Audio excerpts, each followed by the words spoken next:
The first thing I remember is the sound of the gavel. That sharp, echoing crack that silenced the courtroom and sent a chill crawling down my spine. It wasn't just the sound, it was the finality of it. The kind of sound that tells you your life will never go back to the way it was. As I stood there, clutching the edge of the wooden bench, I could feel every heartbeat pounding in my throat. The room smelled of old paper, cold marble, and something else. Fear. And then I heard it. The judge's voice, low but clear. "Why are you here?" For a moment, I couldn't breathe. Everyone turned to look at me.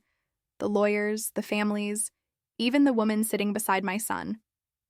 Her lips curved into a smile so faint, so smug, that I felt my stomach twist. She knew something. She always did. That woman, my son's new wife, had a way of watching me as if she was already celebrating my downfall. My son, meanwhile, couldn't even meet my eyes. The same boy whose hands I held when he took his first steps now sat there rigid, eyes fixed on the table as if I were a stranger. I tried to remember how it had come to this, but my mind was a blur of fear and disbelief. I hadn't come here to defend myself. I'd come here to expose something, to tell the truth. Yet, as I looked around the courtroom, I realized I was completely alone. The people who once called me mother were sitting on the opposite side. And in that moment, for the first time in my life, I truly understood what betrayal felt like. But before I could gather my thoughts, the judge's expression changed. He looked down at a file, flipped a page, and froze. I saw his lips part slightly, his eyes darting back to me, then to the papers in front of him. His face drained of color. That's when he whispered, barely audible but sharp enough to pierce through the silence.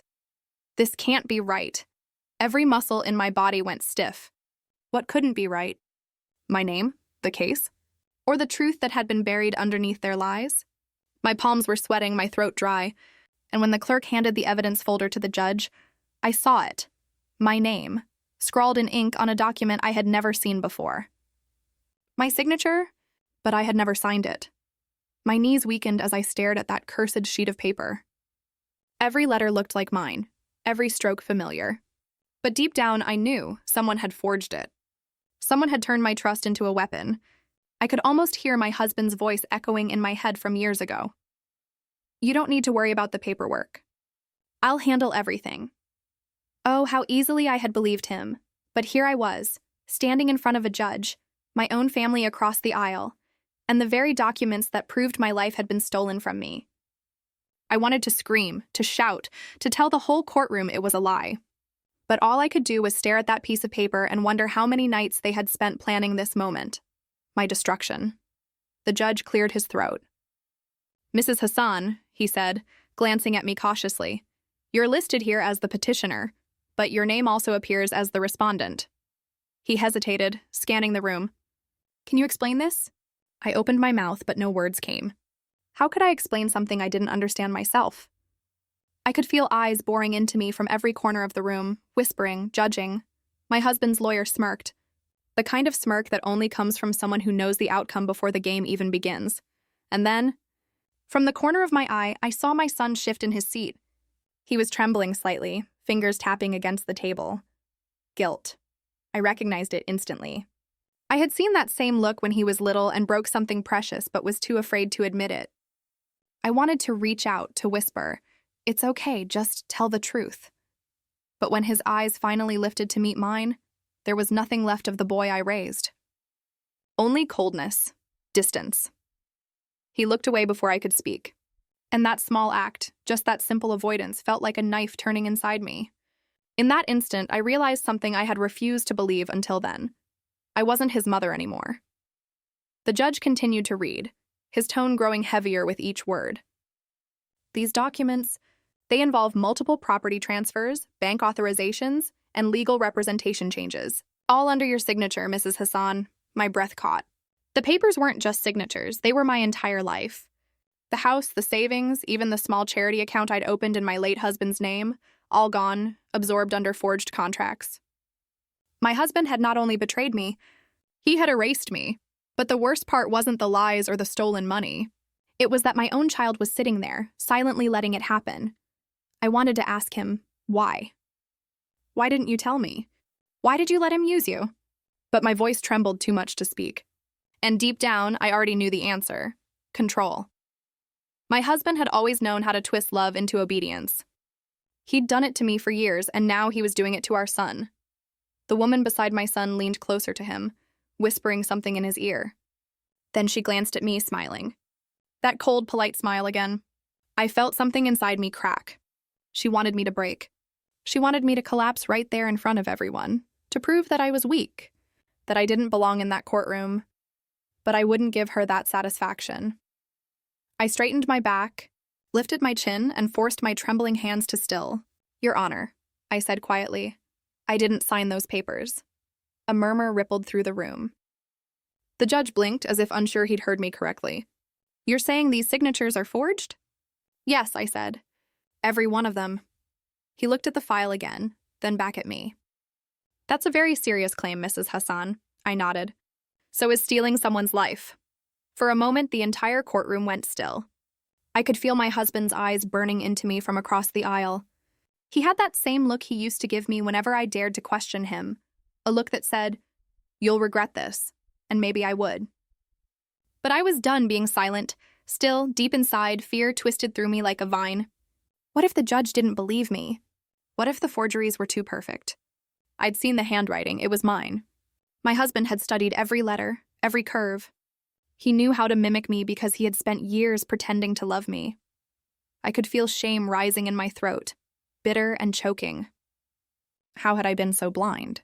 How had I let the people I loved most turn me into their target? But before I could drown in that thought, the judge spoke again.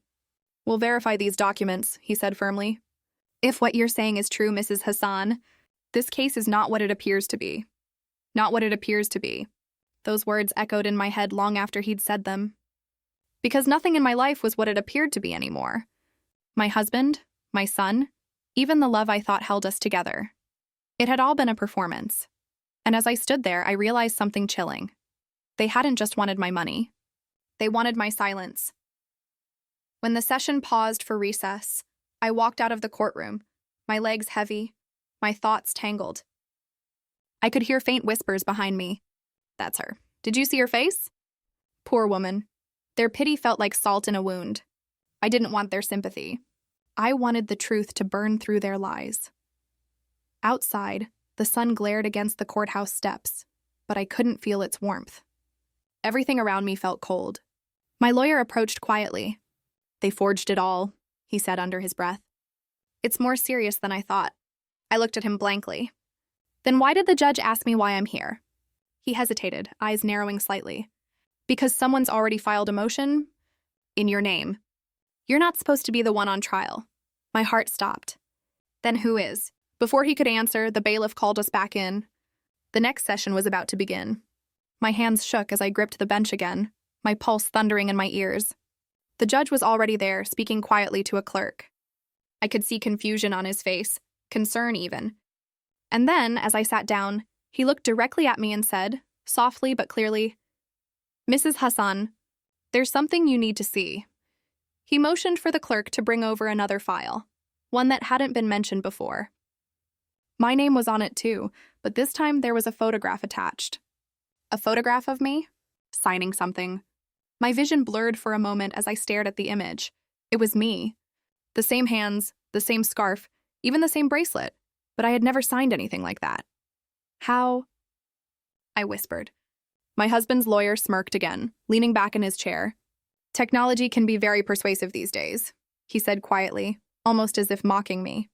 Especially when you trust the wrong people. I felt the air leave my lungs. They had filmed me. Or worse, created a fake image to make it look real. I couldn't tell which was more horrifying. My gaze darted to my son again, begging him silently to speak up, to say something, anything. But he just stared down at his hands, jaw clenched. He wouldn't even look at me. That's when I realized the battle I was fighting wasn't just for justice. It was for my identity, my sanity, my name, everything I was. The judge exhaled slowly, leaning back. Mrs. Hassan, he said finally, we're suspending this session until these materials are reviewed. As the courtroom emptied, I stayed seated. My body wouldn't move. The sound of footsteps echoed, fading one by one until I was the only one left. I pressed my hand against the table where that forged document had been. My fingers trembled. How had my life come to this? I closed my eyes, and for a brief second, I remembered my son as a little boy, running through the garden, calling me Mama.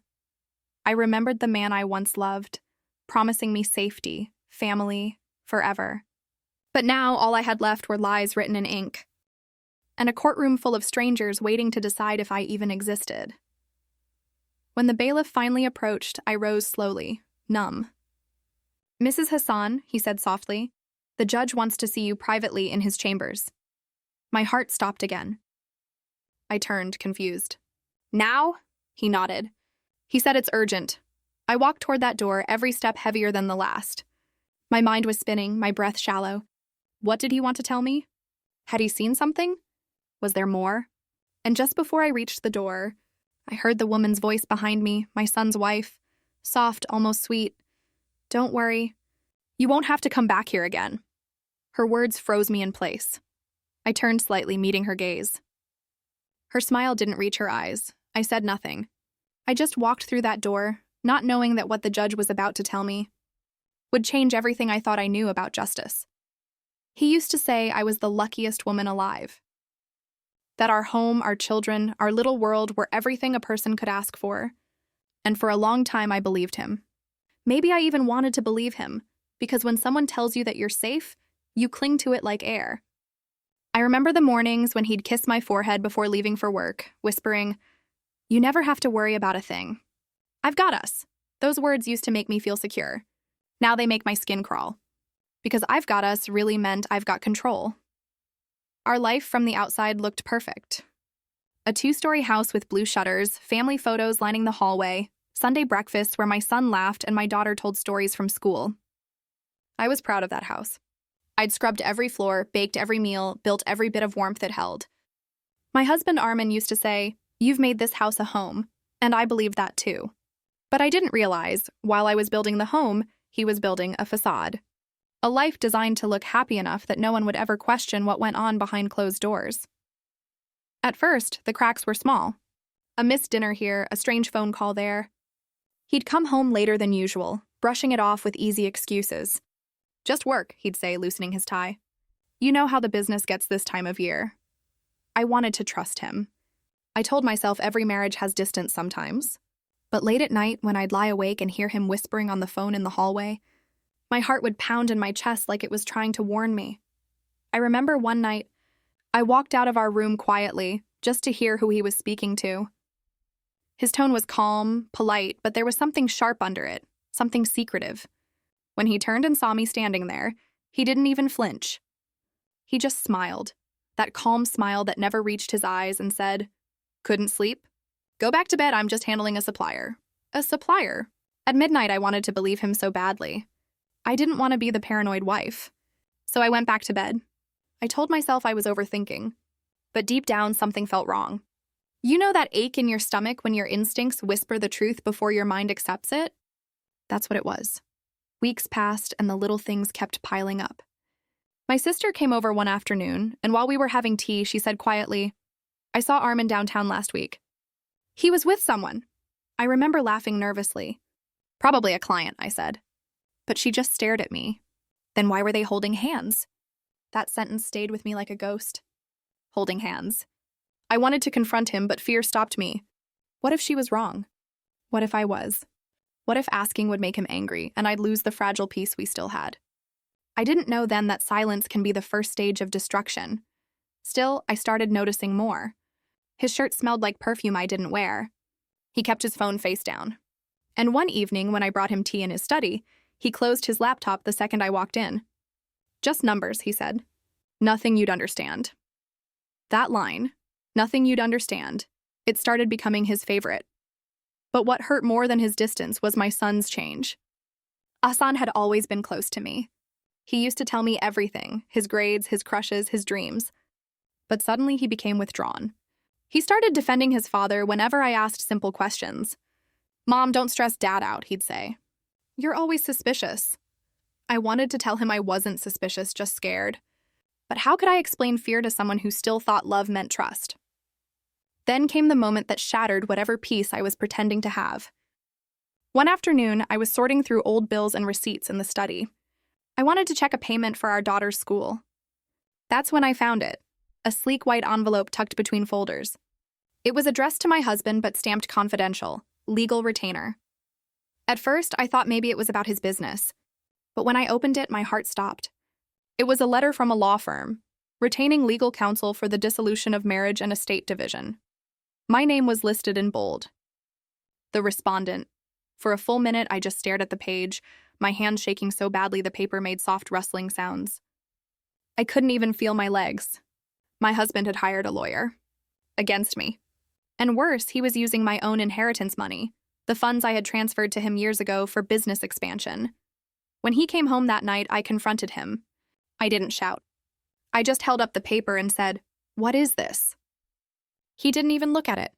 He poured himself a drink, took a slow sip, and said, "You wouldn't understand." That's when something inside me cracked. I said, "Try me." He turned then, finally looking at me, and the smile he gave me wasn't one I recognized. It was calm, confident, almost triumphant. "You've had your hands in everything for too long," he said quietly.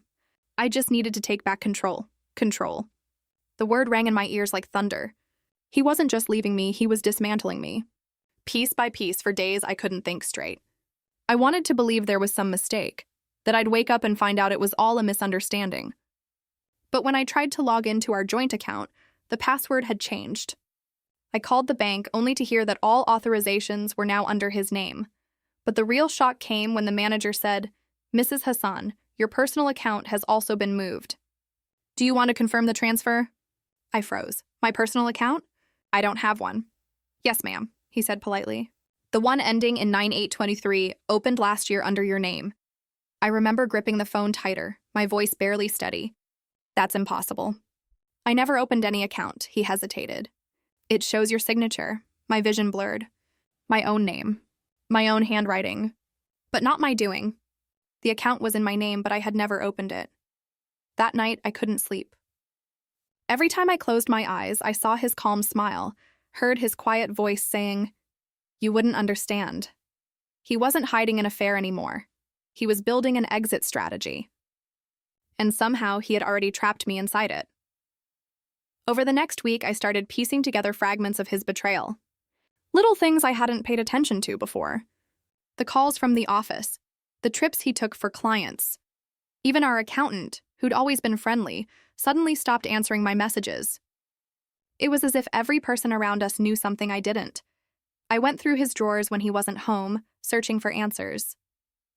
Receipts, statements, letters, anything. And one evening, buried beneath an old tax file, I found a photocopy of a document with my signature again.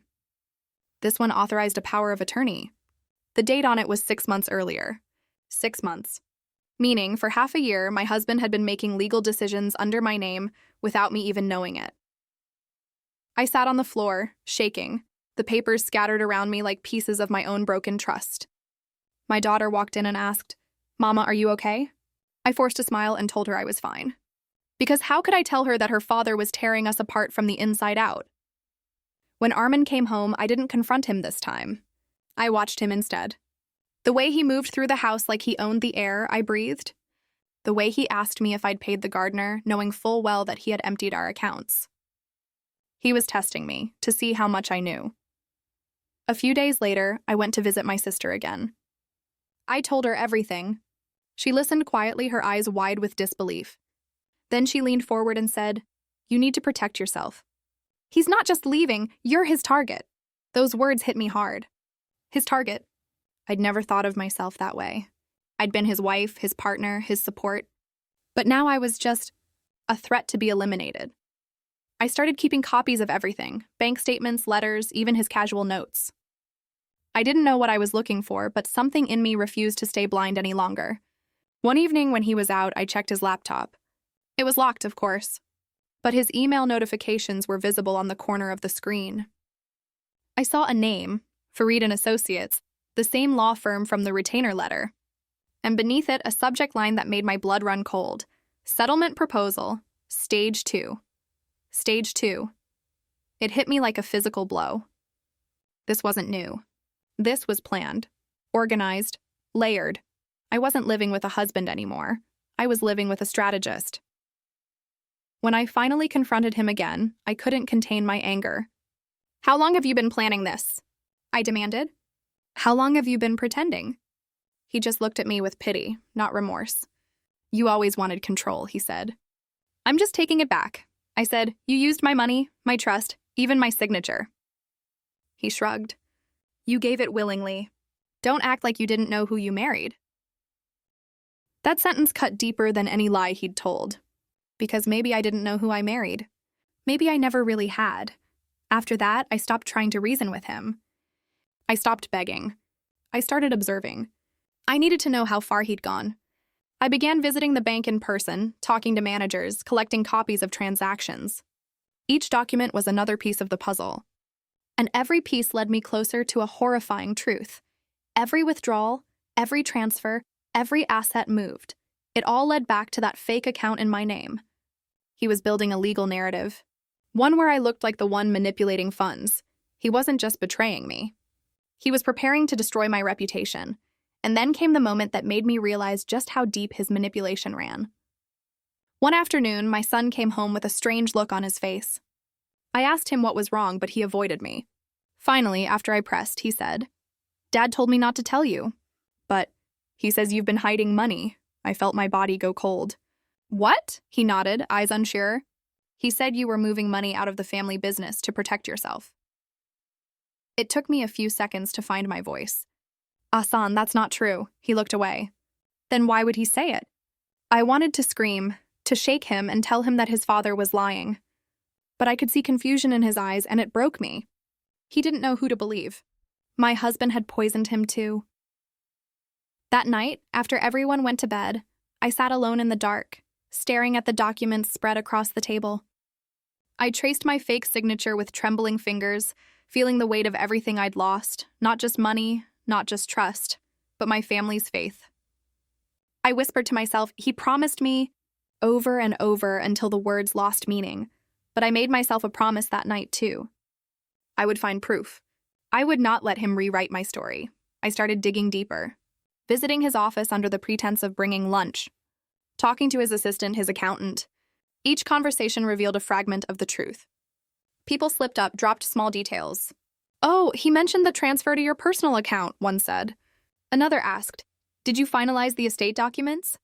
Every time I smiled tightly and said yes, while my heart screamed inside. And then, one rainy night, everything came together. I was cleaning the study, the rain tapping against the windows, when I noticed a locked drawer in his desk. The key wasn't there, but I remembered he used to keep a spare in his watch box. I found it, hands shaking, heart racing. When I opened the drawer, I found a folder. Thick, neatly labeled, dated months back. Inside were copies of contracts, account details, and statements all bearing my forged signature. But at the very bottom of the stack was a document titled Final Execution Plan. My hands trembled as I flipped it open. It was a step-by-step breakdown of everything he'd done and everything he planned to do. Each stage listed in cold clinical language. Transfer assets, redirect correspondence, isolate respondent through emotional leverage. My name appeared next to every line. That was when I understood it fully. This wasn't a husband trying to protect his business. This was a man dismantling his wife's life with surgical precision. And my son, my sweet, confused son, was just another pawn. I sat there for a long time, staring at those pages, tears mixing with rain that had slipped in through the open window. And for the first time in my life, I felt something stronger than pain. Resolve. Because now I finally had proof. Proof that everything I feared was real. He once told me, "You can't win against me." And for a long time, I believed him. Because when someone you love becomes the architect of your destruction, you forget your own strength. But something changed the night I saw my name forged on those documents. I looked at my trembling hands and whispered, "Enough." That word wasn't loud. It didn't echo through the house. But it burned in my chest like fire. I refused to be their victim anymore. I remember the morning I met my new lawyer. His office was small, quiet, almost forgotten in the corner of the city. But the moment I sat down and handed him the file, his eyes sharpened. He didn't ask if I was sure. He just said, "They underestimated you." That was the first time in months someone believed me. Together, we went through everything. The fake signatures, the transfers, the retainer letters. Every lie they had built, we began to tear apart piece by piece. But what hurt most wasn't the paper trail. It was the memories behind it. Each document felt like a photograph of a moment I thought was real. The house I loved, the savings I worked for, the son I raised, all turned into evidence of betrayal. My lawyer said quietly, "You realize this isn't about money, right?" I nodded. "It never was," I said. "It was about control." At night, I'd sit by the window watching the lights across the street flicker on and off. Sometimes I thought about running away, changing my name, starting over somewhere no one knew me. But then I'd hear my husband's voice in my head, calm, smug, certain, and I'd remember why I couldn't leave. He wanted me erased, forgotten, rewritten, and I wouldn't let him win. So I made a plan. If he could stage a story, so could I. Only mine would be the truth. It started with an invitation. I called my husband one evening, pretending my voice was soft, broken. I said, "Let's stop fighting. Let's settle this like a family." There was a pause. Then he said, "You're finally being reasonable." The next day, I called my son and his wife. I told them I was hosting one last dinner before the settlement. "I just want peace," I said. And they agreed. Of course they did. They thought I was defeated, but behind the smile in my voice, I had already set the trap. My lawyer helped me set up 2 small cameras in the dining room, hidden in a vase and a light fixture. I rehearsed every word, every move. My hands shook while I did it, but I reminded myself, fear is how they controlled me. Calm would be how I took it back. That evening, I cooked their favorite meal. The smell of spices filled the house. Ironic, isn't it? How you can create warmth even when your heart feels like ice? When they arrived, my son's wife was the first to speak. She smiled sweetly and said, "I didn't think you'd actually do this." I smiled back and whispered, "Neither did I." We sat at the table, all pretending. My husband spoke first, casual as ever, pouring wine. "So we're here to make things official," he said. "No bitterness. Just closure." I nodded. My son looked nervous, glancing between us. His wife kept her hand on his arm, her smile never fading.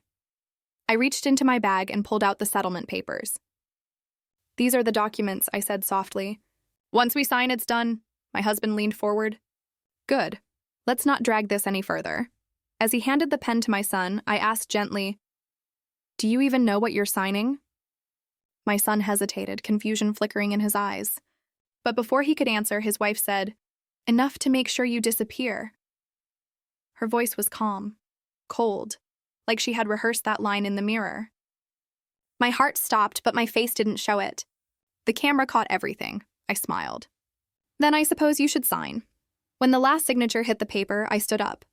"Dinner's over," I said. My husband frowned. "What's this now?" I looked him straight in the eye. "You taught me something," I said. "Power isn't given. It's taken." And then I walked out. That night, I didn't go home. I went to the police station. I handed them the USB drive, the forged signatures, the documents, and the recordings.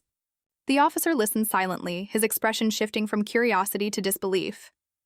When the video played, the part where my son's wife said those words, he looked at me and said, "We'll need copies of everything." For the first time in months, I felt safe. Not healed, not happy, but safe.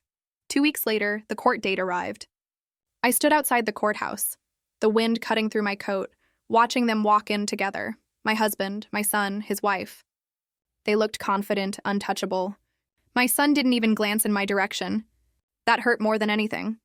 Not the lies, not the manipulation, just that look of nothingness from the boy I had raised. Inside, the courtroom buzzed with whispers. My lawyer leaned toward me and said quietly, "Stay calm. Let them speak first." I nodded, though my pulse thundered in my ears. When the judge entered, everyone stood. My husband's lawyer approached the bench, smooth and self-assured. But when the judge looked up and saw him, his face changed, like he recognized something he shouldn't have. "Counselor Fareed," he said slowly. "We've met before." A murmur ran through the room. My lawyer's eyes lit up. He had caught it too. I didn't understand the significance yet, but something told me that recognition mattered. Then it was my turn.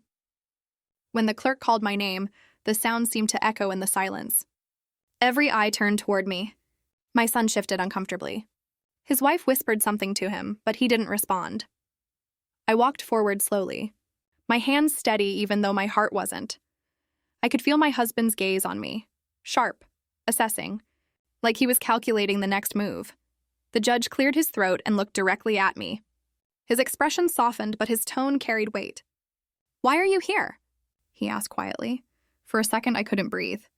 Because those were the same words he would whisper to me later, on the day everything shattered.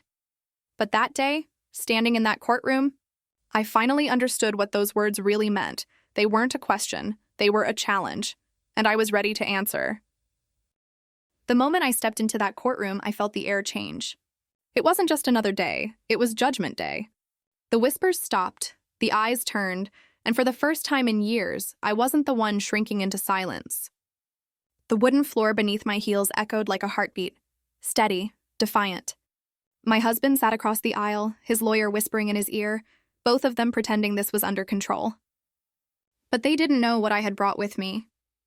They didn't know that every lie, every forged document, every whispered betrayal was about to stand exposed under the weight of truth. When the judge entered, my breath caught. I didn't want pity. I wanted justice. The trial began, each word slicing through the air like glass. My husband's lawyer spoke first, painting me as the unfaithful wife, the manipulative woman who tried to ruin a good man. But I sat still, because I knew the storm was coming. When my lawyer stood, his voice was calm, precise. "Your Honor," he said, "we have something to show you." And then the first recording played. My husband's voice filled the courtroom, confident, arrogant. "She'll sign it. She always does. She trusts me." Gasps rippled through the crowd. I watched him flinch, his hands tightening on the table.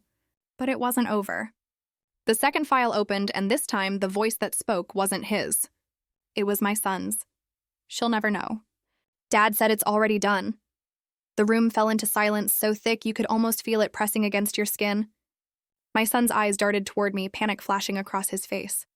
He mouthed something, "I'm sorry," but I couldn't move. I wanted to scream, to ask him why, but my throat refused to form the words. All I could do was sit there, listening to the echo of his voice replay my destruction. The judge leaned forward, brows furrowed. "Mrs. Hale," he said, "are these recordings authentic?"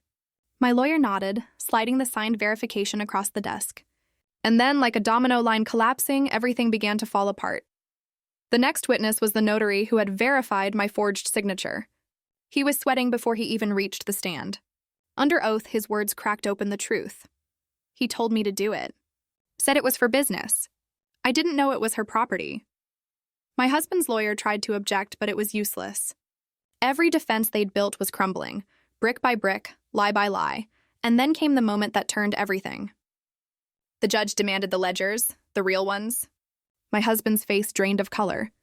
For years, he had kept those books hidden, the secret accounts where my inheritance had disappeared. But they were there, every transaction, every dollar moved from my name into his and then into theirs. I'll never forget the sound of the judge's gavel as he ordered the records into evidence. It was like thunder rolling through the room. And in that instant, I realized something painful yet liberating. The truth was finally louder than their lies. But what happened next left me breathless. The judge turned toward my son. "Did you know about this?" he asked quietly. My son froze. His lips trembled, his eyes darting between me and his father. For a long moment, he said nothing. Then, in a voice so small I barely recognized it, he whispered, "Yes." The sound of that single word broke me in a way nothing else had. Not the betrayal, not the stolen money, not the forged signatures, nothing compared to hearing my own child confess. He wouldn't even look at me. He just sat there, his head bowed, as if the weight of his father's shadow was still pressing down on him. I remember gripping the edge of the table just to stay upright. How do you breathe when your own blood is turned against you? How do you forgive a betrayal that was born inside your own home? The judge called for a recess. People began whispering, reporters scribbling notes, the tension crackling like electricity. I walked into the hallway, my knees trembling. My lawyer followed, his hand steady on my shoulder. "You're winning," he whispered. But it didn't feel like winning. It felt like drowning in truth. When court resumed, my husband tried one last move. He stood, his voice sharp, desperate. "She's doing this for revenge," he shouted. She wants to destroy me. The judge silenced him with a single glare. Mr. Hale, the only person you've destroyed is yourself. Then, my lawyer approached the bench with the final piece, the hidden camera footage from the dinner. The moment my husband and son admitted everything. The gasps were louder this time. The judge's face hardened as he replayed their words again and again. When it was over, the judge turned to me. His voice softened, almost like a sigh. "Why are you here?" he asked. "You're not the one on trial anymore." For a moment, I couldn't even process the words. Everyone was staring at me. My husband's lawyer looked defeated. My son just looked lost. And then the officers came forward. The sound of handcuffs closing around my husband's wrists was the coldest kind of justice I'd ever heard. He didn't look at me as they led him away. Maybe he couldn't. Maybe he knew there was nothing left to say. My son sat frozen, his hands covering his face. I wanted to reach out, to hold him, to ask why, but all I could whisper was, it was never about money. It was about control. When the verdict came, I didn't cry. Not when they found him guilty. Not when the judge ordered restitution. Not even when my lawyer turned to me and said, "It's over." Because it wasn't. The truth had freed me, but it had also left me standing in the ruins of everything I once loved. People clapped softly as I walked out of the courtroom, as if I had done something brave. But bravery has a strange taste when it comes too late. Outside, the air felt too bright, too real. Reporters shouted questions, cameras flashed. I didn't answer any of them. I just kept walking. That night, I sat alone in my car, staring at the courthouse steps. Freedom was supposed to feel lighter. Instead, it felt like a shadow I couldn't shake. Justice had come, but at a cost I never wanted to pay. And as the city lights blurred through my tears, I realized something that chilled me to the core. Freedom has its price, and I wasn't ready to pay it yet. The house was silent the day I left it. Not the kind of silence that comforts you, but the kind that feels like it's listening. Like the walls remember everything you've ever said, every lie you've ever swallowed. I walked through each room one last time. The dining table where we'd celebrated birthdays. The staircase where my son once ran down with scraped knees and laughter in his eyes. The garden where I used to wait for them to come home. Every corner was heavy with ghosts that refused to let go. I thought I'd feel relief when I closed the door for the last time, but instead I felt hollow, like I was leaving pieces of myself behind with the dust. I sold the house quickly. I didn't even look back when I handed over the keys. What was once my sanctuary had turned into a museum of betrayal. I packed what little I had left into the trunk of my car, some clothes, old letters, a framed picture from better days, and drove until the city lights disappeared behind me. I ended up in a small coastal town, the kind where people greet you on the street and don't ask about your past. The air smelled like salt and forgiveness. I rented a cottage by the shore, far enough from everything that had broken me. For the first time in years, I could hear my own thoughts without the echo of someone else's control. But peace is never instant. Some nights, I still woke up expecting to hear his voice in the hallway or my son's laughter downstairs. Other nights, I replayed the trial in my mind. Every word, every stare, every moment that had turned my world upside down. Justice had been served, yes, but justice doesn't fix the cracks inside you. It just stops the bleeding. I thought winning in court would make me feel free. Instead, it left me with questions I couldn't answer. Had I gone too far? Could I ever forgive them? Or had I lost the part of me that still knew how to love? Sometimes I'd sit on the porch and watch the ocean, waiting for something, though I didn't know what. Maybe closure. Maybe punishment. Maybe peace. Days turned into weeks and I stopped counting. Life slowed down in that quiet town, but grief doesn't follow time. It follows memory. And mine were relentless. Then one morning I found a letter in my mailbox. No return address, just my name, written in handwriting I knew too well. My hands trembled as I opened it. The paper was creased, the ink slightly smudged like it had been written in a rush, or in tears. It was from my son. "I'm sorry," it said. I didn't know what he was making me do. I thought I was helping. I thought you'd forgive him. But I see now what I became. I don't expect you to forgive me. I just want you to know I never stopped loving you. I stared at those words for a long time. My heart ached in a way that the courtroom never prepared me for. Betrayal from a husband wounds your pride. Betrayal from a child wounds your soul. I sat there until the sun dipped into the sea, holding that letter as if it were a heartbeat I could bring back. But I didn't reply. Not yet. Forgiveness is a strange kind of courage. It asks you to bleed all over again. For weeks, I left the letter on the table, glancing at it every morning but never picking up a pen. I told myself I needed time. In truth, I was afraid. Afraid that writing back would open the door to the same pain I'd worked so hard to close. Some days I convinced myself he didn't deserve forgiveness. Other days I remembered his childhood laughter, his tiny hands clutching mine, the nights he used to whisper, "I love you, Mom," before falling asleep. The truth is, love doesn't disappear. It just hides behind disappointment. One evening, the sea was unusually calm.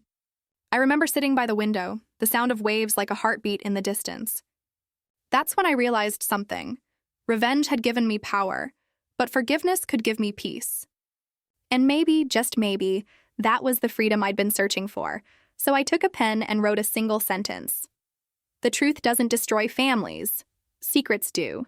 That was all. No anger, no blame, no explanation. Just truth. Because that's all that was ever missing between us.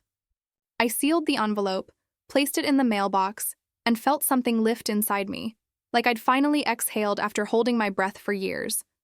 What would you do if your own child betrayed you like that? Would you forgive them? Or would you hold on to the hurt until it becomes part of who you are? The next day, I walked along the shore, the wind tangling through my hair, the salt air stinging my eyes. For the first time, the horizon didn't feel so far away. I thought about how easy it is to lose yourself in someone else's lies, and how hard it is to rebuild from the ashes of truth. But I was still here, breathing, standing, telling my story. I began volunteering at a local community center, speaking to women who had been through the same kind of storms. They looked at me like I was brave, but I wasn't. I was just tired of hiding. I told them what no one had told me. Justice doesn't always come from the courtroom. Sometimes it starts with the courage to walk into one. Over time, I found pieces of myself I thought were gone forever. The laughter came back, softer this time, but real. The nightmares faded. The house I'd lost became just a memory, not a wound. And though I never stopped missing the boy my son used to be, I began to understand that forgiveness isn't weakness. It's freedom wearing a softer face. Months later, I received another letter. It was short, only a few words. "I'm healing, Mom. I hope you are too." I didn't cry this time. I just smiled and whispered, "We both are." Now, when people ask why I tell my story, I tell them it's not for revenge, it's for those still afraid to speak. For the ones sitting in the dark, wondering if the truth will destroy them. Because I've learned something powerful. It's not the truth that ruins families. It's the lies they protect. And so, this is my final confession. The end of a story that began with betrayal and ends with understanding. I lost everything once, but in that loss, I found myself again. The woman who used to be afraid is gone. The woman who stands now knows that silence protects no one. The truth doesn't destroy families, secrets do.